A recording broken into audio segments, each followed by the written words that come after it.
Halo guys, di video kali ini saya akan kembali merakit sebuah PC gaming Kerehore dengan budget cuma 3 jutaan aja. Tapi tentu saja budget segitu belum termasuk dengan peripheral atau perangkat eksternal seperti misalnya monitor, keyboard, mouse, ataupun speaker. Kalau kalian mau memasukkan perangkat-perangkat tersebut ke dalam budget, saya mungkin bisa bilang kalian bakal butuh dana ya kisaran 5 jutaan lah bisa dapat PC full set siap pakai. Kalau 3 jutaan kalian cuma dapat kotakan PC-nya ini saja. Partsnya udah ada di depan saya, ini bukan parts yang kekinian, bukan parts yang high-end, bahkan beberapa partsnya ini udah bekas juga ya. Tapi cuma bekas review saya aja sih. Kalian bisa lihat di konten-konten saya sebelumnya. Di sini saya memakai basis Intel Core i generasi keempat, masih yang menjadi andalan saya dalam merakit PC Kerehore. Prosesor yang saya pakai ini adalah Intel Core i5 4690 yang harganya sudah semakin bersahabat, tapi performanya masih bisa disandingkan dengan VGA-VGA mid-end seperti misalnya RX 580 atau GTX 1650 Super tanpa bottleneck sama sekali. Kemudian untuk motherboardnya tentu saja saya harus cari yang soket 1150. Di sini saya memakai motherboard dari brand Evox Pro H81 GM2. Kelebihan dari motherboard ini adalah harganya yang miring tentu saja, dan yang kedua dia punya support slot SSD M.2 NVMe. Karena itu storage-nya saya juga memakai SSD M.2 NVMe dari brand Imprion dengan alasan yang sama, harganya murah.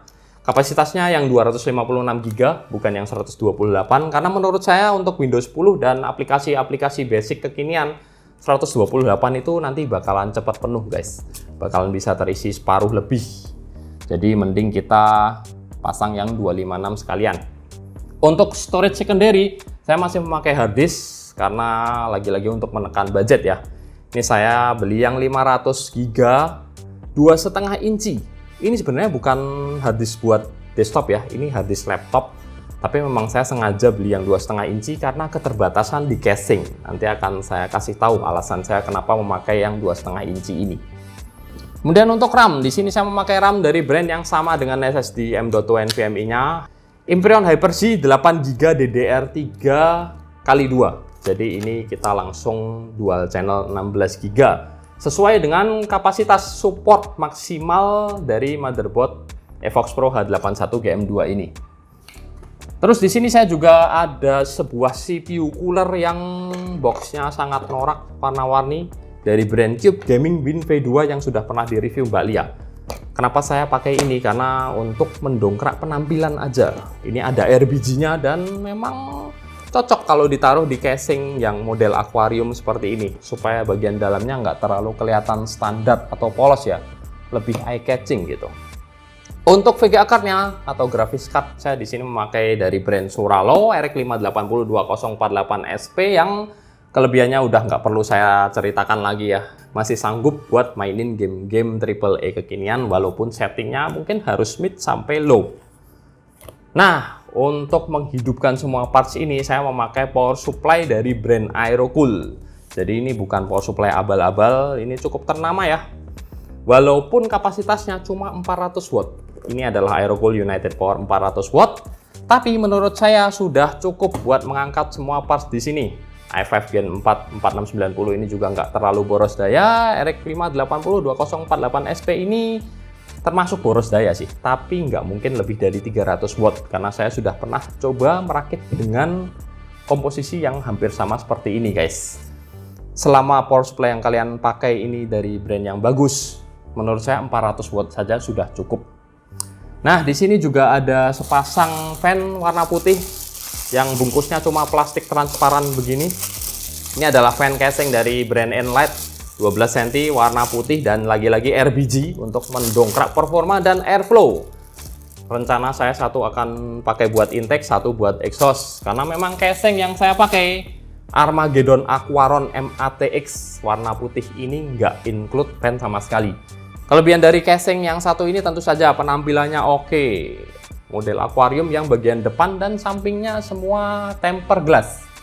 Nah, jadi mungkin sekian aja perkenalan parts-partsnya. Udah nggak ada yang ketinggalan lagi. Sekarang kita langsung aja unboxing, kemudian langsung kita rakit ya.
Oke guys, PC rakitan ini bisa menyala normal. Fan nyala, RBG nyala, nggak ada bau hangus, nggak ada restart. Ini berarti kita sudah sukses merakit ya. Nanti ini tinggal kita install Windows, caranya gampang banget, banyak tutorialnya. Yang penting pastikan kalian punya flash disk isi Windows installer yang bisa dibuat via PC atau laptop lain. Sekarang saya akan melanjutkan merapikan kabel dan lain-lain sambil kalian bisa lihatlah di layar parts dan total biaya untuk merakit PC yang satu ini. Oh ya, tadi saya sempat bilang di awal video ya, alasan saya nggak memakai harddisk desktop atau yang 3,5 inci adalah karena di casing ini dudukan atau slot harddisk 3,5-nya jadi satu alias opsional dengan dudukan fan intake yang di bawah. Jadi saya memilih pakai harddisk laptop 2,5 inci supaya fan di bagian bawah casing bisa terpasang sebagai intake dan airflow PC bisa lebih baik.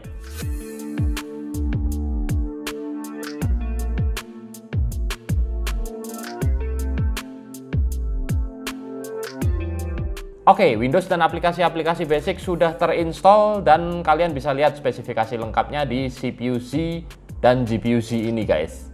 Semua parts terdetek normal ya. Pertama-tama kita tes load alias tarikan daya listriknya. Saat idle di Windows 10, di power meter PC ini terbaca di kisaran 43-an watt. Sedangkan saat full load, CPU dan GPU 100% menjalankan dua aplikasi benchmark sekaligus. PC ini menarik daya maksimum di kisaran 250-an watt. Termasuk normal sih ini. Nggak boros-boros banget, tapi juga nggak ngirit. Tapi FYI ini kondisi yang jarang terjadi kalau cuma dipakai gaming ya. Karena nggak mungkin load kedua CPU dan GPU bisa 100% terus-menerus secara konstan.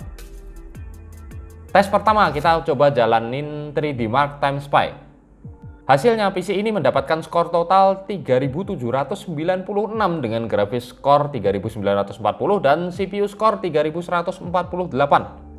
Kita coba cek dari list estimasi performa game di sini. Untuk Battlefield 5 dapat 90 plus FPS. Apex Legends 135 plus FPS.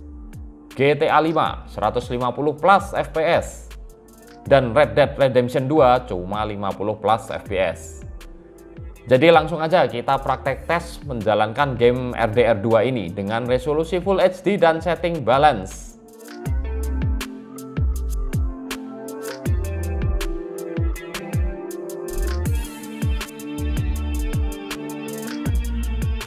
Dan hasilnya memang nggak jauh-jauh dari 50 FPS guys. Cukup lancar ya, minim FPS drop dan ada drop pun nggak berasa. Di game yang nggak terlalu CPU bound ini jelas nggak ada bottleneck prosi sama sekali. Terus kita coba benchmark di game Assassin's Creed Origins. Resolusi Full HD, setting grafisnya very high. Di game AAA yang cukup berat dan CPU bound ini pun load antara CPU dan GPU masih terlihat balance. Minim stuttering dan minim FPS drop. Walau cuman mendapatkan FPS di kisaran 40-50-an, tapi kalau untuk ukuran gamer casual ya udah oke banget lah, udah playable. Terakhir kita coba bench di Rise of the Tomb Raider, resolusi Full HD, setting grafisnya very high. Di sini lagi-lagi PC rakitan ini masih mampu menjalankan game dengan lancar. Sayang FPS-nya cukup fluktuatif. Bahkan di beberapa scene terjadi FPS drop dan stuttering yang lumayan berasa. Tapi ini sih tinggal kalian turunkan aja ya setting grafisnya untuk mendongkrak FPS. Dijamin bisa lebih lancar. Nah, jadi sekian aja video rakit PC 3 jutaan yang kali ini. Dan FYI ini bukan rekomendasi mutlak ya. Ini hanya referensi buat kalian dan kalian masih bisa mainkan parts-parts maupun spesifikasinya yang mirip-mirip. Seperti misalnya kalau kalian pengen lebih ngirit listrik, tinggal ganti VGA-nya ke GTX 1050 Ti atau 1650. Bakalan jauh lebih ngirit guys. Oke, jadi mungkin gitu aja. Saya Hendy pamit dulu dan makasih udah nonton.